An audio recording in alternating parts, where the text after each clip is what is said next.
Hi, and welcome to Dirt Bike's off-road video series. Today we've got the Honda CRF450RX.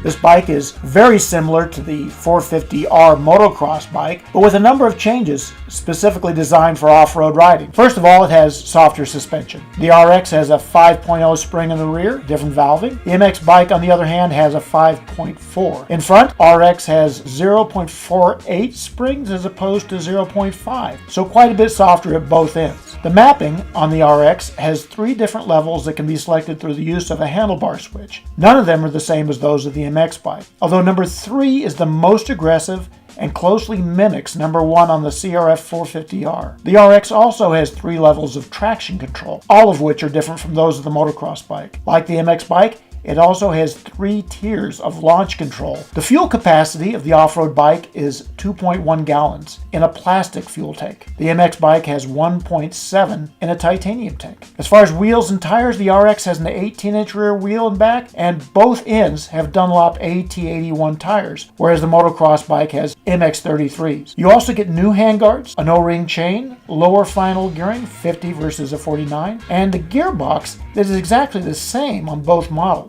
You don't get a spark arrestor, a quiet muffler, or a California green sticker certification. We weighed the bike on our scale. It's 238 pounds without fuel. That makes it 5 pounds heavier than the R on the same scale. As you probably know, the CRF450R motocross bike was completely new for 2021. The biggest news in the motor department is the new head with the center port exhaust. This leads to a single exhaust system, no more twice pipes. The intake was rethought with more volume between the filter and the throttle body, along with re-angled injectors. The motor also gets a new clutch with larger surface area and hydraulic actuation. There's a Nissan master cylinder on the handlebar connected to a Nissan slave cylinder on the left side of the case. The frame was redesigned with most of the dimensions altered just slightly. The head angle is a little bit more relaxed. The swing arm and wheelbase are shorter, although the distance between the swing arm pivot and the front axle is actually greater. All of the bodywork is changed and the bike is narrower, especially in the rear where there used to be 2 pipes. Now, the reception of the motocross version was less than what Honda had hoped,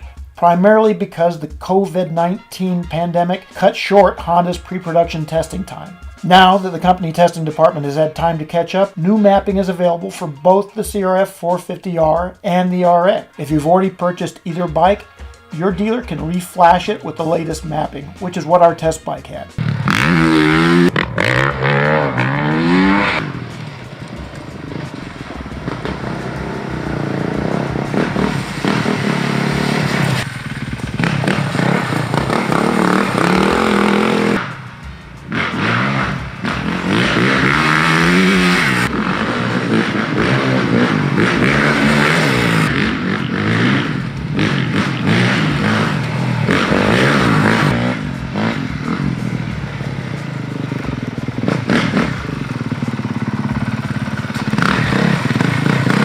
Trail riders should know up front that the RX is a lot of motorcycle. It makes a ton of horsepower and it isn't especially gentle. If you take it to tight technical trails and ride at low RPM, the motor is lurchy and will occasionally flame out. If you give it a little wide open space, the RX can really stretch its legs. It's an absolute blast. Its primary turf is GP tracks, motocross style off-road courses, open desert, occasional 2-track. None of that should come as any surprise to anyone. This is how the RX has been since its introduction. The difference is that it's more manageable than before. Where the power delivery used to be intimidatingly steep right in the middle, it's all much more spread out now. It still makes as much power as ever on top, maybe even more. But getting there isn't quite as difficult or intimidating.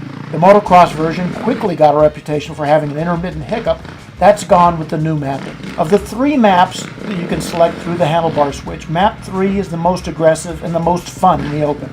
It also has 3 levels of traction control. Traction control is not bad for rocks and gravel.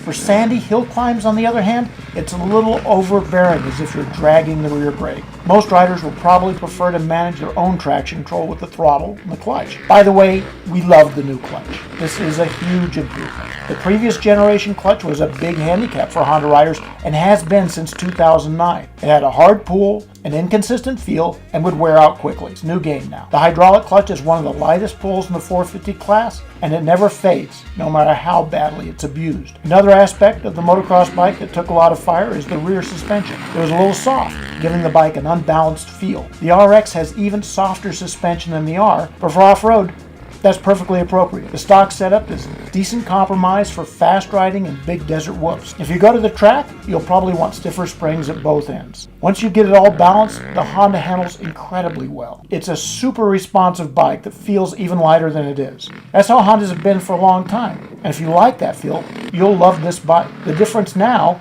is that the bike is a little calmer and a little more predictable. So even riders who might not have been big Honda fans in the past could be on board this year. The more we ride the bike, the more we like it.